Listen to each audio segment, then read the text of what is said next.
ভূত পেতনি ভূত দেখা যদি পেত, ধরেন ধরেন খেত। গপ্প ভাইবস অডিও ড্রামা, গপ্পে জাগুক অনুভব।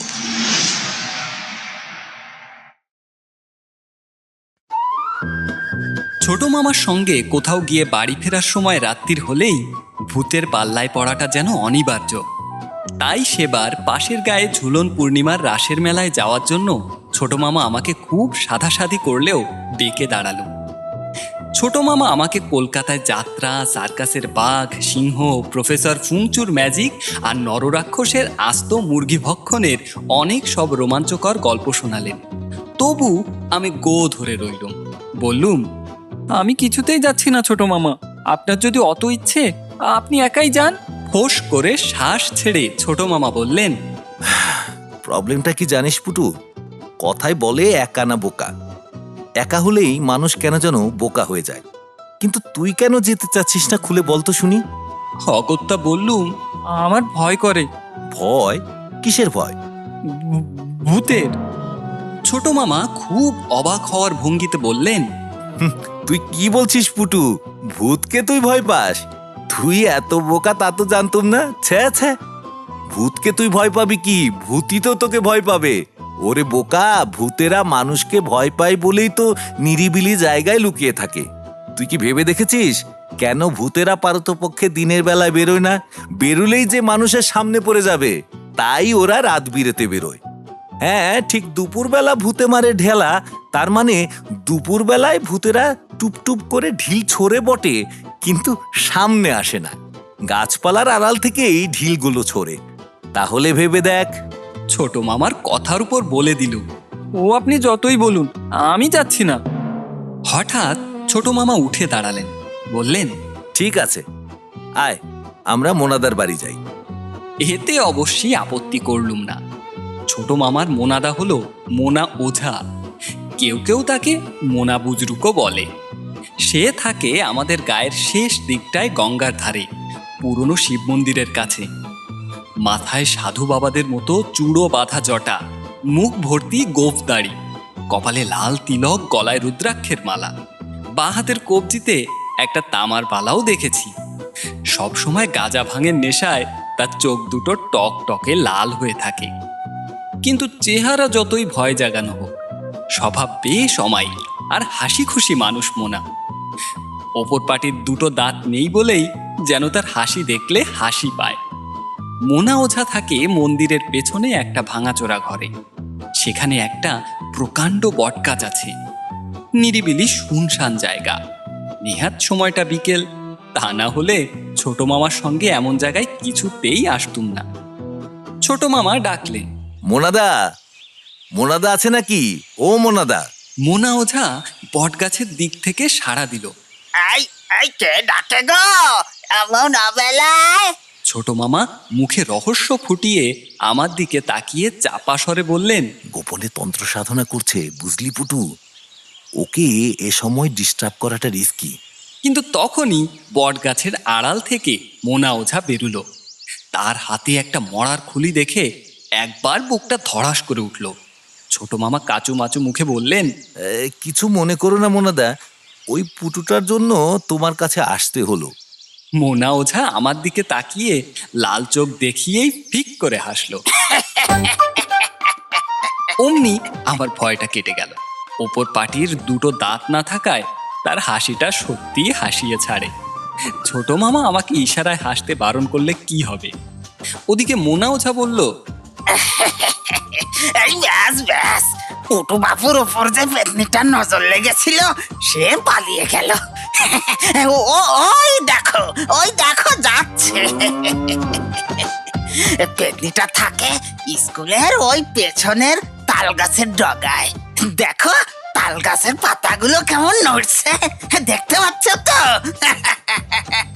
ওই দেখো ওই দেখো।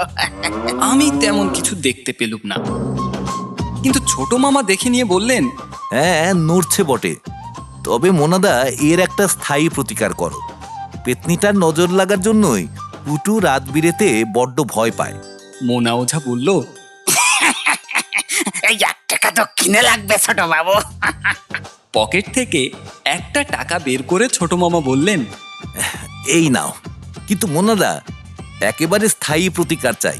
পুটু যেন আর রাত বিরেতে আমার সঙ্গে বেরিয়ে একটুও ভয় না পায়। টাকাটা নিয়ে চূড়ো বাঁধা জটার ভেতর গুজে মোনা ওঝা বলল, তাহলে বরঞ্চ তুমি এই মন্ত্রটা শিখে নাও ছোট বাবু। ও ছোট ছেলে, ঠিক মতো মন্ত্রটা বলতে না পারলেই কেলেঙ্কারি। নাও, মুখস্থ করো। ভূত পেতনি ভূত দেখাম যদি পেত, ধরেন ধরেন খেত। ভূত পেতনি ভূত দেখাম যদি পেত, ধরেন ধরেন খেত। ভূত পেতনি ভূত দেখাম যদি পেত। ছোট মামা ওটা আওড়ালেন। বার কত ট্রেনিং এর পর মোনা ওঝা বলল, এই ব্যাস ব্যাস, ঠিক আছে। এবার যেখানে ইচ্ছে যত রাত্রি হোক ঘোরো। পুটু বাবু, নির্ভয়ে চলে যাও মামু বাবুর সঙ্গে। যেখানে খুশি যখন খুশি, সন্ধে হোক কি নিশুতি, শ্মশান কি মশান, বন বাদর কি পাহাড় পর্বত, নদী কি বীর, কাহা মুল্লুক বুক ফুলিয়ে ঘোরো।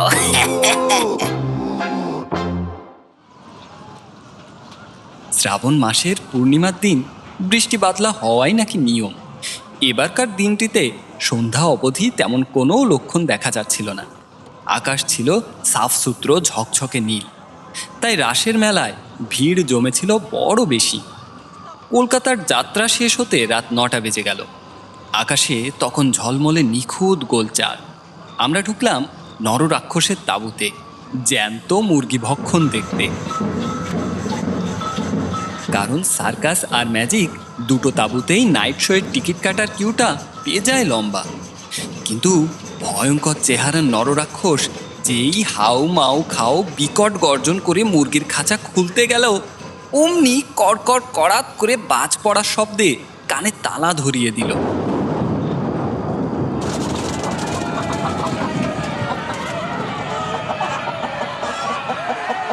নররাক্ষস আচমকা হকচকিয়ে গিয়েছিল হয়তো, তা না হলে ওর হাতছাড়া হয়ে মুরগিটা দর্শকের ভিড়ে এসে পড়বে কেন? তারপর শুরু হয়ে গেল একটা হইচই হট্টগোল ব্যাপার। লোকের গায়ের উপর জ্যান্ত মুরগি পড়াটা খুব অস্বস্তিকর ব্যাপার। সেই সঙ্গে তাঁবুটাও দমকা বাতাস আর বৃষ্টির দাপটে প্রায় ছিঁড়ে পড়ার অবস্থা। সবাই প্রাণ এবং মাথা বাঁচাতে তাঁবু ফেড়ে বের হতে থাকলো। আবার বাজ পড়ার শব্দ এবং চোখ ধাঁধানো আলো। ছোট মামাকে জড়িয়ে ধরেছিলুম ভাগ্যিস, নইলে এই হুলুস্থুলের ভেতরে যে তার আর পাত্তা পাওয়া যেত না তা আমি ভালো করেই জানি। টের পেলুম ছোট মামার সামনে কোনো জিনিসের ঢু দেওয়ার পর সেখানটা ফাঁক হলো। তখন বেরিয়ে পড়লেন। আমিও ওর প্যান্টের বেল্ট আঁকড়ে ধরে বাইরে চলে এলাম। ঝোড়ো হাওয়া আর বৃষ্টিতে মেলার আলোগুলো তুলছিল। হঠাৎ একসঙ্গে সবগুলো নিভে গেল। গত গাজনের মেলাতেও এমনটি হয়েছিল। প্রাকৃতিক বিদ্যুতের ঝিলিকে চারিদিকে মানুষজনকে ছোটাছুটি করে বেড়াতে দেখল। ছোট মামা বললেন, ট্রান্সফরমারে বাজ পড়েছে মনে হচ্ছে। চল পুটু, আমরা বরং গায়ের ভেতরে কোনো বাড়িতে আশ্রয় নিই, বড্ড বেশি ভিজে যাচ্ছি। মেলা বসেছিল গায়ের বাইরে খেলার মাঠে। পিচ রাস্তা ডিঙিয়ে গিয়ে সামনে একটা বাড়ির বারান্দা দেখতে পেল। বারান্দায় উঠে এতক্ষণে ছোট মামার বেল্ট ছেড়ে দিল। তারপরই সেই আবছা আধারে কোকো শব্দ শুনে চমকে উঠল। কিসের শব্দ ছোট মামা? ছোট মামা খিকখিক করে হেসে বললেন, সেই নররাক্ষসে মুরগিটা, বুঝলি পুটু, ওটা ধরে এনেছি। আতকে উঠে বললুম, ও ছোট মামা, নররাক্ষসটা যদি মুরগির খোঁজে এখানে চলে আসে? আসবে না বলে ছোট মামা মুরগিটার পিঠে হাত বুলিয়ে তাকে চুপ করাতে ব্যস্ত হলেন। আমার খুব অস্বস্তি হচ্ছিল। বললুম, না ছোট মামা, মুরগিটা ছেড়ে দিন। একবার যখন প্রাণে বেঁচে গেছে, একে বাঁচিয়ে রাখাই উচিত। ছোট মামা গদগদভাবে বললেন, বুঝতে চেষ্টা কর পুটু। মুরগিটা ডিম পারবে, এক গাদা ছানা হবে, সেগুলো বড় হয়ে ডিম পারবে, এমনি করে রীতিমতো একটা পোল্ট্রি হয়ে যাবে, তাই না? একেই বলে বিনি ক্যাপিটালে বিজনেস। আমরা বিজনেসম্যান হব, বুঝলি তো? বুঝলুম বটে, কিন্তু অস্বস্তিটা গেল না। খালি মনে হচ্ছিল নররাক্ষসটা যদি মুরগির গন্ধে গন্ধে এখানে এসে পড়ে, মোনা ওঝার মন্ত্র দিয়ে কি ওকে ঠেকানো যাবে? ও তো ভূত নয়, রাক্ষস। কিছুক্ষণ পর বৃষ্টি থেমে গেল, আকাশ পরিষ্কার হয়ে আবার পূর্ণিমার জ্যোৎস্না ফুটল। আমরা বাড়ির পথ ধরল। খোয়া বিছানো পথ, কাদা নেই বললেই চলে। ছোট মামা মুরগিটা বুকের কাছে যত্ন করে ধরে গুনগুনিয়ে গান গাইতে গাইতে চলেছে। খোলামেলা মাঠের মাঝামাঝি একটা খাল পোল, সেখানে কালো হয়ে গিয়ে দাঁড়িয়ে আছে দেখে চাপা স্বরে বললুম, ও ছোট মামা, সেই নররাক্ষসটা নয় তো? ছোট মামা থমকে গিয়ে চ্যালেঞ্জের ভঙ্গিতে বললেন, কে কে রে ওখানে? পাল্টা চ্যালেঞ্জ শোনা গেল। এ তোমরাই বা কে? হ্যাঁ, ছোট মামা খাপ্পা হয়ে বললেন, আমরা যেই হই, তুমি ভূতের মতো ওখানে দাঁড়িয়ে কি করছো? কি বললে? কি বললে? ভূতের মতো দাঁড়িয়ে আছি? হ্যাঁ, তাই তো আছো। আমি ভূতের মতো দাঁড়িয়ে আছি মানে তুমি মতো বলছো? মতো বলছি ভদ্রতা করে, নইলে কালো মূর্তিটা ছোট মামার কথার উপর বলে উঠল, নইলে? নইলে ভূতই বলতো। জাগে, ভদ্রতার দরকার নেই। তুমি তাই বলো। তো মতো শুনে শুনে কান ঝালাপালা হয়ে গেল। মতো কেন বলবে? মানুষকে মানুষের মতো বলাটা অপমান নয়? যে যা তাকে তাই বলা উচিত। ছোট মামা হেসে ফেললেন। বাবা, তুমি কি ভূত নাকি যে ভূত বলবো? 100 বার বলবে। কি আশ্চর্য, তুমি ভূত? 100%, একেবারে বিশুদ্ধ খাঁটি ভূত। ছোট মামার মেজাজ এই ভালো এই খারাপ। ফের রেগে গিয়ে বললেন, তুমি যদি খাঁটি ভূত তাহলে প্রমাণ দাও। কি প্রমাণ চাও বলো? হ্যাঁ, তুমি অদৃশ্য হও। হ্যাঁ, সেটাই তো হয়েছে প্রবলেম রে ভাই। ছোট মামা বললেন, হ্যাঁ, কি প্রবলেম? অদৃশ্য হতেই পারছি না। মাঝে মাঝে এটা হয়, বুঝেছো? আসলে টাটকা ভূত তো, তাই অনেক কষ্ট করে যদি বা রূপ ধরতে পারি, ঝটপট অদৃশ্য হতে পারি নে। ট্রেনিং এর জন্য টিচার খুঁজে বেড়াচ্ছি, পাচ্ছি নে। শুনেছিলাম এই খাবারে এক মামদো থাকে, সে নাকি উইকের ক্রাশ করছে, ঝটপট ভ্যানিশ হওয়া শেখায়।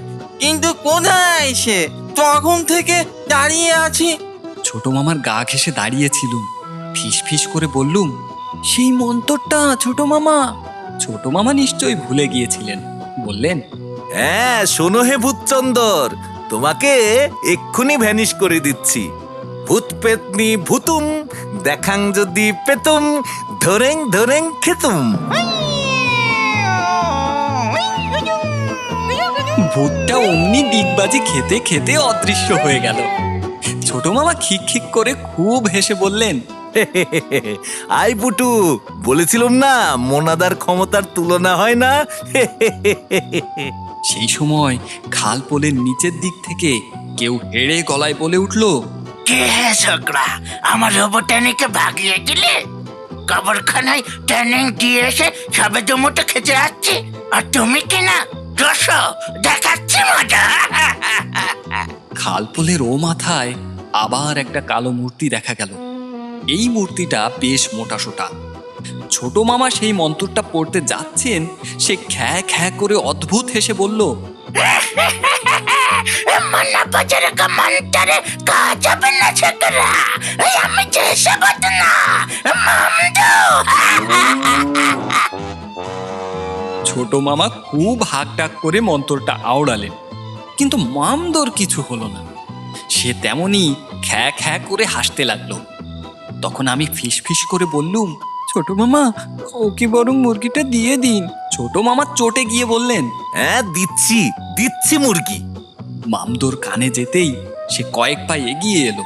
মুরগি দিচ্ছে তুমি? বাহ, তুমি তো তাহলে বড় ভালো। দাও দাও, কতদিন মুরগি খাইনি। ছোট মামা চেঁচিয়ে বললেন। দেব না। মামদো এক পা এগিয়ে গেল, তারপর লম্ফঝম্প নাচের সঙ্গে ঘ্যান ঘেনে গলায় বলতে লাগলো, कितने रजपत मुर्गी खाएगा हम, सुरा पिएगा हम, हड्डी खाएगा हम, गुड़मुड़ का मुड़मुड़ का हड्डी खाएगा हम। নাচের চোটে কাঠের পোল মচমচ করে কাঁপতে লাগলো। সে নাচতে নাচতে কাছে আসতেই ছোট মামা মুরগিটা খালের দিকে ছুঁড়ে ফেললেন। কিন্তু কি আশ্চর্য, মুরগিটা কো কো করতে করতে ডানা মেলে উড়ে গেল।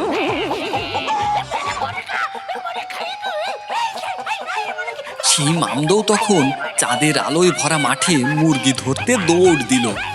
ছোট মামা পা বাড়িয়ে বললেন, পালিয়ে আয় পুটু, পালিয়ে আয়। আর কোনো কথা না বলে দুজনে দৌড়তে শুরু করলো। অনেকটা দৌড়ানোর পর থেমে গিয়ে ছোট মামা বললেন, মামদো যতই চেষ্টা করুক নররাক্ষসের মুরগি ধরতে পারবে না। তবে বলা যায় না এতক্ষণ হয়তো নররাক্ষসও তার মুরগির খোঁজে বেরিয়ে পড়েছে। তা যদি পরে বুঝলি পুটু, একখানা দেখবার মতো ডুয়েল হবে বটে।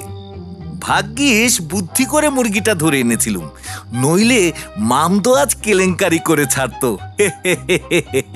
ছোট মামা খিক খিক করে হাসতে লাগলেন। আমি বললুম, আর এখানে নয় ছোট মামা, শিগগির বাড়ি চলুন।